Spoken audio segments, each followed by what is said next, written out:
Hey! Hey! Huh, huh, Huh. huh.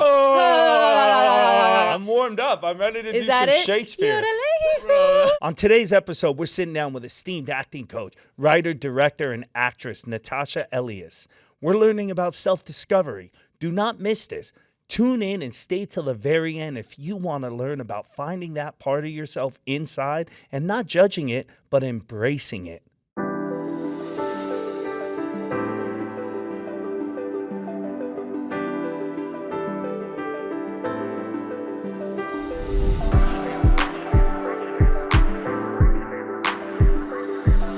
Hey, what's up, everybody? Paul Tully with the FYI podcast. I'm sitting here with Natasha Elias. She is an actress, a filmmaker, a coach. She's all around an entrepreneur and expert in life. So I'm going to get a lot of life lessons here. Natasha, I'm super excited to have you on the show. Thank you so much. Super happy to be here. Yes. Also, I'd like to put out there, I just did a play with Natasha. That's how we met. You did an incredible job. It was such an honor to work with you on stage. As it was to work with you. Thank you. Yeah. Thanks for coming on, man. Let's jump into some stuff. Yeah, let's do it. So you're originally from Miami. I am. I'm from the 305 originally, and I grew up in Miami Beach proper. I went to Beach High, and my mom is from Peru, and my dad is from Argentina, and he's also Jewish. So super eclectic, very Miami style mix. Nice. I love that. What was that like?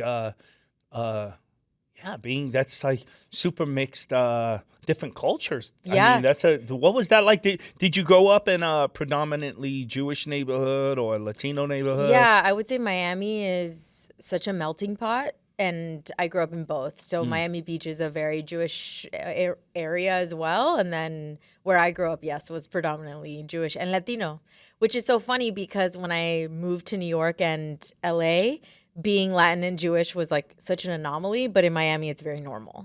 So, yeah. Yeah, I've been down there a few times, man. Coral Gables. Yeah. And, oh my goodness, I love Miami. Yeah, people love it. Yeah. So it sounded like what going to school and stuff. I mean, was it pretty easy to adapt as being mixed or having? Yeah, I mean, it was actually interesting for me because I grew up. My parents were immigrants, now they're citizens, but I grew up around a lot of different cultures, but I was not in the Spanish classes until I chose to be. And so I actually was a lot of my friends were American Jewish people and not of Latin backgrounds. And then I became friends with more Latinos as I got into Spanish class. Nice. And more bilingual. Yeah. How did that kind of shape who you are today and like, like finding that identity and yeah, a lot. I would say something that was really crucial is that I wanted to highlight, my mom wanted to highlight that I make sure that I speak Spanish. And so I do. I speak Spanish fluently now, although it's kind of funny because my accents are like chameleon. So they say like if you're mixed, which I am, like Peruvian, Argentinian, you can kind of like go into any crowd and adopt their accent. So when I'm with Cubans, I kind of start speaking like Cuban or Mexican. And now I think about it and I'm like, if it were in English and I was just breaking into like British, it would be so weird. Yeah. But in Spanish, it's sort of normalized because there are so many people that are mixed. Yeah. So I wanted to make sure I highlighted that. But actually, I would say what was kind of challenging is that I actually didn't really understand my race, the difference of my race when I was growing up. This is a very vulnerable thing to share, but I can share it now with awareness. When I was little, I remember taking a bath and I didn't understand that my skin was brown. So and my knees were like darker, right? Because that like sort of like how your elbows are darker if you have darker skin. Yeah. So I would scrape my elbows thinking that color would come off. Oh, wow. And I was so young. I didn't understand. I was like 7. So, and I didn't know how to tell my mom, oh, Mom, is this a thing? Like I was also contemplating these questions within myself because I was still developing, right? Yeah. And because even a lot of the Latin people that I was around their skin color was white. Right, a lot of Venezuelans, Cubans, Colombian people, Argentinians in particular are most predominantly their skin color is white. And so I was I didn't understand that I was different, but I didn't understand what made me different, but I knew that I was different. Yeah. If that makes sense. Yeah. No, it does. Did you feel like you or your family were less than, or did you just feel like, oh wow, this is possible? Because I grew up in Greenwich Village, and there's a lot of rich people, but my family, we just have been there for so many generations. We had rent control apartments and really inexpensive to live. So I got to go to school with famous, at the time, kids who are now famous. And I mean, it's just a lot of rich families in Greenwich, a lot of artists. Yeah. So I would go to friends, you'd have a birthday party, and I'd be at a friend's birthday, and their families were so rich.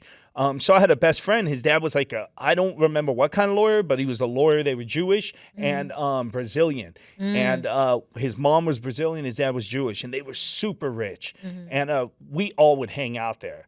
And their fridge always had ice cream pops. And I remember we go there and just yo, his name was Gabby. We'd be like, yo, Gabby, can let us hit and we'd play Street Fighter and just have all these frozen pizzas. Yo, my house, it was a little apartment, but my dad was doing the best he can. He was a moving man. But I never felt like my dad isn't why aren't we? I just used to look at it and go, dang, if I could have this, if I this America. Yeah. That's how I used to see things.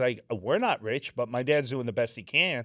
But I could have this if I went to school and became a lawyer. So it opened me up to, I never looked at it like my family's poor. I just looked at it my family. Also, my dad in his younger years was a drunk, and he got sober and was doing the best he can. So I kind of took things well, you make your choices. And this guy's dad went to school and became a lawyer, and this is why he has all this. Yeah. I don't know. It sounds really you sound like you were able to digest the world a little more logically. Yeah. Yeah. Yeah, and it could be, again, I'm not a social justice expert. I don't know. Some people will tell me when I've talked like that, they're like, that's because you have privilege, you drive. And I'm like, well, I don't know about that. My family didn't have money, and we had a lot of issues. But it's just the way I know it. I don't know if I was taught as a kid, but I interpreted the world that way. Dude, if you want that, go get it, but you got to do that work. Yeah. I chose not to go to college and went in the military. If I would have went to school, maybe I'd be a lawyer today. You got to do the work. Yeah. And I think it's really what that makes me think about is something really important, which is I just remember I did, I said this before, but I didn't know I was different, right? So I was digesting everything that you're describing, right? Everyone around me. And I would say this American life, if I had to put it, and I am the first American in my entire family. Oh, wow. Oh, so, cool. Yeah. So you're first generation. I'm first generation, but I am I was the first child in my mother's family. And my brother was born in Argentina, and then he's also Canadian. So I am the first American of that generation of my family. And so I was watching Disney Channel, Lizzie McGuire, and all these shows, and I just remember watching, or The Notebook, and I remember I knew I wanted to be an actress and a writer and a creator, and I was like, yeah, I could do it just like them. Yeah. And then when I got older and I was in high school and then college and then I went to New York, I was like, oh, wait, I can't do it just like them. It's not the same for me. And that was a really tough lot of more sort of slap in the face of oh, I'm American, but I don't look American. In this world. In this Hollywood, world. Yeah. So especially Hollywood, right? Right. And now I've come to a beautiful sort of circle around that and really appreciate the truth of the complexity and wholeness of who I am. But at the time, when everything you're watching and seeing outside of you is American, and then that has a look and you look different, it's very strange. It's okay, I have to adapt to that. Yeah. And there's nothing wrong with it. It's just my mom didn't know how to teach me that, and neither did my father. Right. They were American because they came here. Yeah. So they didn't have that identity sort of, I don't know if it's a crisis, but in a form it might be. Yeah. And where are you with that frame of mind now? I mean, you Yeah. have to know that you're a beautiful Thank you. woman and talented woman. Do Yeah. you still see yourself as this? Like, is there so negative view of that? Yeah, Or I think because you're on my couch now, we could jump right into some therapy. I took like 20 hours of community college therapy. Uh-oh, danger. Don't look I'm at pretty me. good at this. I will say this. I think I talk about this a lot, which is our shadow, right? And it's easy to be like, no, don't think you're not beautiful or good enough, and no, that's bad. Don't think that. But it's like there is, I think, a part of our unconscious mind that is, I would say, in a form, because I stole this from someone, but like we're getting off on. There's a need I'm fulfilling by potentially thinking that way or operating that way. And so I'm really big on somatic sort of wholeness work and parts work. And so, yes, I think there is a part of me that potentially still feels not pretty enough, not good enough, not white enough, not tall enough, enough forever. Right. And that part is okay. And I think that part inside of me that exists is soothing something and needs to be heard. And so when you ask that question, what that makes me think is it's always going to exist, those parts, right? Like maybe we can give them different jobs, right? If I go in and I'm like, oh, there's a part that will never think I'm pretty enough, so it has me go to the gym endlessly or whatever. Let's say that was the case. I can go in there and be like, hey, what do you need? What's going on? How can I help you to be heard? Especially if it feels like a rumination of a continuous thought. I hope that answers your question. No, absolutely. That's got me thinking that way too. I mean, I just did therapy on you. Yeah, you reversed that quick, and I liked it. It was good. I thought I was going to help you, and now I'm like, wow, yeah. And I think, I think we all suffer from that kind of stuff. I think some more than others, but it's a human experience. I'm never quite enough. I'm always too overweight. I'm always don't make enough money. But then we tend to not look at the things that we have done or that we do or the great things about us, and we focus constantly on the flaws. I mean, I think that's like like I said, more than others, but I think that's the issue is, even in what you just said, you're criticizing a part of yourself that is focusing on your flaws. Right. What if... Oh, right. What if... Instead of embracing that's okay too. That there's something that your body and your spirit and your parts inside of you are needing to hear because of that quality, right? So if I'm hyper-focused on my flaws and then shaming myself for focusing on my flaws, I'm in this constant loop of shame. Right. That part of you that is focusing on your flaws is still needs to be loved and whole and embraced. It makes me want to cry. It's like this idea that you can fully in wholeness experience yourself, all of those parts. Yeah, because... Never thought of that. Yeah. I mean, I've never thought that in my life. So you're saying like whatever that part is in us that's, I'm too fat. I'm lazy. I don't make enough money. I'm not enough. What you're saying is that voice also needs love and needs to be, it's okay that voice exists. That voice isn't, I've always looked at it, that's the enemy. Like, no, I'm not that. Boom. But it's like, okay, and you may not be, but that voice isn't an enemy. That voice is just pointing towards something that part of you feels is a flaw. Mm-hmm. I mean, think of it like in the best films or sort of the warrior tales. They always say, like, you are your worst enemy, right? Yeah. I think it's because we classify that part as an enemy, and then we get stuck. And we get stuck because I believe our life experience is to experience the wholeness of who we are, the wholeness of what comes in our psyche and our body, right?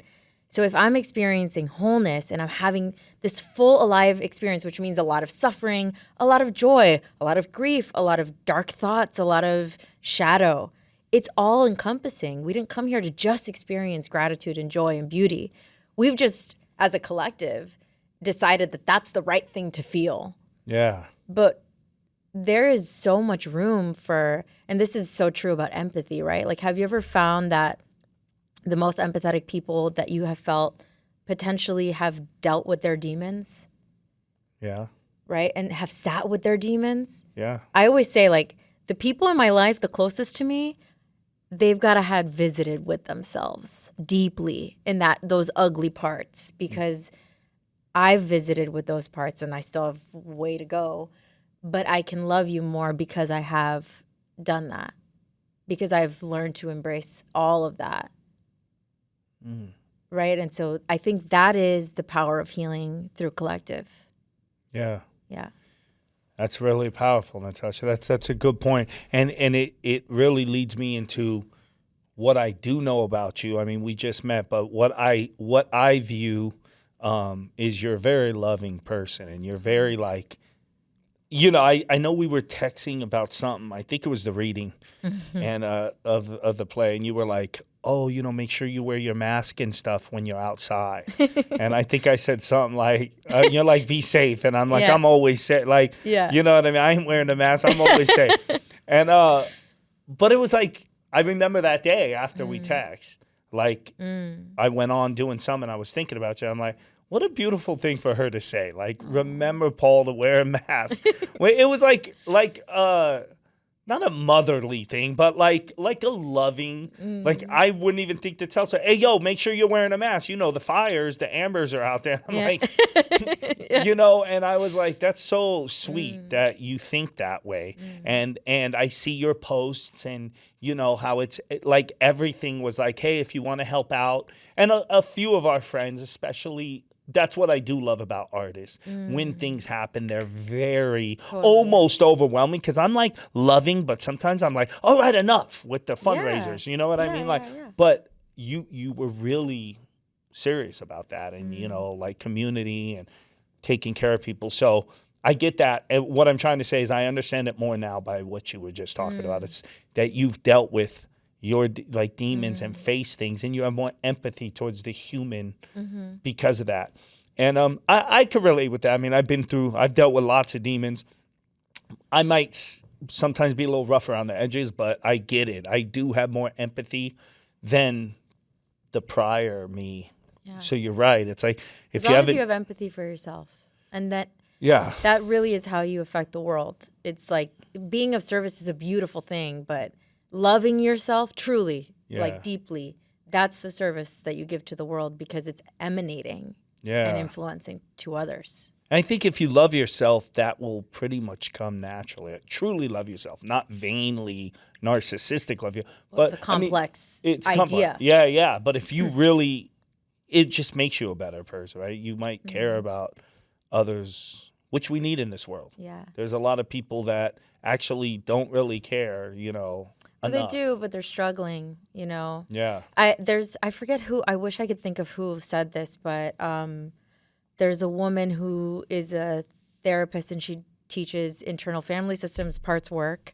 and which is basically like you in going into, I'm going to butcher it because I'm not a IFS practitioner, but you basically go into a meditative state and you sit with parts of yourself, like your inner child or your teenage self, or et cetera, different parts that you discover based on what you're feeling. And she says, when you go inside and meet all the parts of yourself, it will be impossible for you not to fall in love. Again, butchering how she said it. Yeah. But that, I'll never forget it, because it made me go, oh, this is what I'm here to do in my life. Not because I think that could potentially be perceived as vain, like, oh, to experience yourself. But this is the body I came in with based on what you believe, right? Yeah. And I have a spirit inside. That's what I believe. Right. And so I'm living this life, and to fall in love with yourself, and not because of the way I look or my hair or my eyes, but the complexity and depth of all that I am, like, wow, what else is there to life? That's how I view it, at least. Other than there's beautiful external experiences, but gosh, if I can really be with myself, I think I've won at life. Absolutely. Dang, I didn't know this. You're so deep. Yes, I am. No, I mean, I hide it. No, I'm just we haven't really got to know each other. Like, it's incredible. Before we close out, I know we didn't talk too much about as much about the acting stuff, but I think where we went was beautiful. Yeah. Today, where are we at today? Where's Natasha at? What's today and moving forward? What are we doing aside from acting? Obviously, you're out there, you're auditioning, you're doing work, but what else are you doing? How are you getting by? How's life going that way? Honestly, lately I feel really excited about being a filmmaker. I'm a new filmmaker. I just had a directorial debut of a short film I did on 16 millimeter, which was an incredible experience. I feel really empowered as a creator and writer. And I'm also an acting coach and an acting teacher. And I'm really excited. I'm working on curating a program now. I've worked with people in sports, athletes, tech entrepreneurs, and teaching them sort of my own makeshift way, which is basically accessing your feelings in a way that feels safe through the craft of acting. So, for example, if I am a man who feels that I have to be the good boy all the time and I don't want to show anger because I'm not comfortable with that side of myself, I'm going to give them a scene and we're going to work through it like that. And working with people that are non-actors is really fun to do that with. That's cool. Yeah. That's awesome. Yeah. I like so that you could do that for companies or anything. That's the goal. Yeah. I love that. Yeah. I think my background is in that world of creativity. And then my passion, because my father was an energetic healer, so I grew up all around this. My passion is around that, helping people experience themselves. Wow. So I wanted to tie those two together. What's an energetic healer? Tell me, for the people that don't know. I don't know. Yeah. So my father was a very eccentric man. So that's what he would call it. But kind of, it's so funny. He was so ahead of his time, because now, if he was still alive, he passed in 2018, he would be so cool. Like, everybody would be going to him. Yeah. But back then, when it was like, take your kid to, work, I was like, my dad's job is a little different, guys. So I would like go to living rooms and he'd be like, I mean, I watched him basically give therapy but very like esoteric style of work about like soul and spirit. All my life, sitting on a couch, I would color, and he'd be talking to a woman about why her romantic relationships are disconnected because of her childhood. So it just was always around this. Yeah. So he worked with a pendulum. So it's think quantum physics, think Reiki. Yeah. Things like that. Yeah, in that world. Yeah. Wow. And to be fair, he had both genius, and that was also his downfall in a lot of ways. So I think I've inherited a lot of his skill and some of his flaws as well, which I've worked through. So, yeah. Man, so today you do these. Let's talk any projects lined up that we could maybe revisit when they're done and have you back on? Yeah, so I am currently in the process of pitching a short film that I plan to shoot on film in Peru.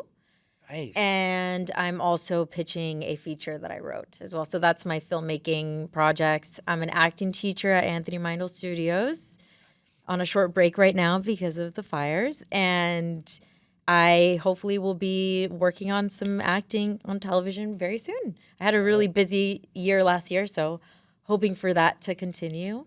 But staying really aligned with my meditation teacher calls it following charm. So when I feel that charming sort of, oh, you should go this way or talk to this person, then following those and just trying to use an inner guidance as much as I can. It's hard to trust, but that's the work. I love it. Well, hopefully you'll come back on in a year or so, and we'll do a follow-up, and that film in Peru is going to be done. Yes, and we'll be able to. Great. Maybe we could add a link of your film that's on to this episode. Absolutely. We'll talk with the producers. That'd be really cool, and people can check it out. I would love that. So what I like to do with every guest at the very end, I like you to look at your camera there that's on you. And for somebody that's listening that's relating to your story or inspired by your story, what advice would you have for them to pursue what they want to do and dream? Hi. My advice would be find quiet moments with yourself. Close your eyes, put your hand on your heart, on your belly, and ask yourself, what am I feeling? What needs to be heard? And spend time doing that as often as you can. And I promise you, you will find a center and inner stillness that will guide you for a very long time. That's all you need. I love it. Natasha, thank you for coming on. Yay, Such I'm so an honor. glad. Yeah, I'm going to close this out here. Okay.